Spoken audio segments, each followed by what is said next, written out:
Hey guys, welcome back and happy Wednesday. All right, guys, well, we're back to talk about some Real Housewives of Beverly Hills drama because, well, today is the day of the new Real Housewives of Beverly Hills episode. So it's only fitting that we talk about some Beverly Hills drama. I think so. At least that's how I feel about it. Now, guys, we're not only talking about Kyle Richards, who's addressing her apology to Garcelle, but we're also talking about Sutton Strack, who's being slammed as miserable and dragged into a situation by Teddi Mellencamp, who's claiming that Sutton uses her to generate press. Teddi, what are you talking about? We have a lot to discuss. So before we jump in, if you guys haven't already, go ahead, smash that like button. If you're not subscribed, get subscribed. Don't forget to hit that notification bell. And with that, let's jump right in. It's time for all your binge-worthy pop culture news. Welcome to Up and Adam. All right, guys, so it looks like Kyle Richards is addressing her apology to Garcelle Beauvais, and she's saying that she immediately apologized. Now, fans all over the place are slamming Kyle Richards and her husband, Maurizio, because of how they reacted to Erica cussing at Jax, who is Garcelle's 14-year-old son. When they started laughing about it, obviously, we all thought it was cringe, and that was just one of three things that happened with Kyle Richards in last week's episode that were cringe. That was cringe. You know, like with Kyle Richards grabbing Sutton by the arm and kind of being aggressive, that was strike one. By dismissing the fact that she had, lost a baby, two babies, that was strike two. And then by sitting on the couch with Maurizio and also Dorit and PK and laughing, being like, did you hear that Erica cussed out Garcelle's son? I think it's great, her husband said. And obviously fans were like, how do you think that's great? That's absolutely ridiculous, because the number one cardinal rule of being on the Housewives is do not involve the kids, right? Well, she said she immediately apologized to Garcelle and that so did Maurizio, and that she didn't want to make it a thing. So she didn't, publicly talk about it. She apologized to her in person, and it was a more intimate setting. She didn't want to bring it up and keep talking about it because of the backlash that would have came with it. And she thought it would have just gotten bigger and bigger. She said after this week's episode, she kind of stopped watching at some point because she wanted to disconnect a little bit because the fans were pissed, and rightfully so. The fans, all of us, viewers, we had a right to be like, Erica said, get the f out of here to her 14-year-old son, and you're defending it? It sounded ridiculous. But Kyle did say, I was laughing about a friend's drunken, ridiculous behavior, not about disrespecting someone's child. I think you know me better than that by now. I wasn't even there to see and only heard about what she said later. She also said that she wasn't trying to minimize the situation, but she did say, right now, everyone is kind of focusing on Garcelle's situation, right? She said, we're all parents. She's focusing on Garcelle's situation with Erica cussing out her son. But she said the bigger thing to focus on here is probably the fact that people are minimalizing Erica's alcohol consumption, and they're calling that a more important issue. Erica is an adult, so she can focus on her alcohol consumption. And also she can focus on learning how to talk to someone's child. And then I wasn't really buying the whole apology, only because, and I'm not slamming Erica. If she apologized, she apologized. It is what it is. I'll leave it alone. It's not my fight, right?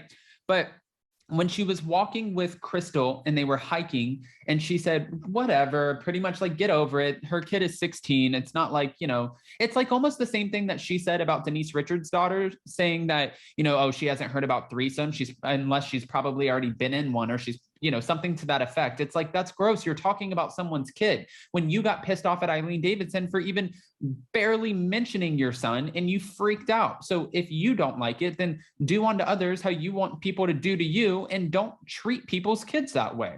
And then when you had that moment where you were like, he's 16, whatever, get over it. And Crystal's like, no, he's 14. She was like, oh shit. Okay. So even if he was 16, that doesn't matter. It's still someone's kid.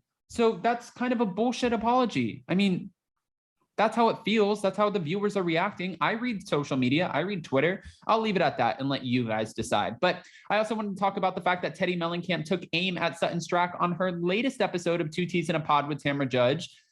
And this was kind of interesting to me. She feels like Her and Tamra feel like Sutton often appears miserable on the show, and they're criticizing her behavior toward her cast members as aggressive and mean. I'd rather be boring and smile and be enjoyable and have fun, than be whatever it is that Sutton is. Because Sutton, to me, has not shown one moment of fun this entire season.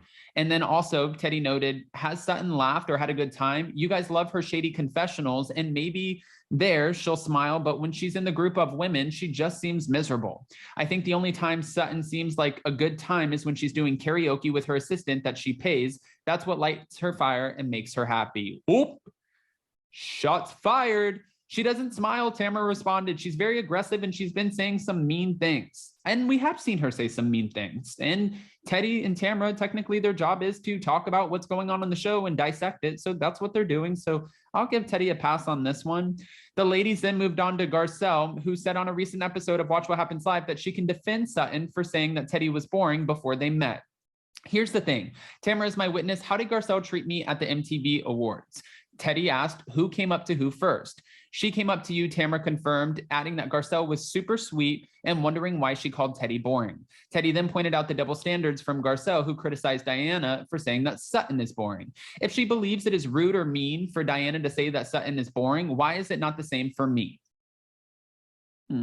She also said that Garcelle seems to be defending Sutton no matter what. I don't know what the deal is with Garcelle. I feel like I've repeatedly, complimented her. I think that she knows what she's doing to generate press.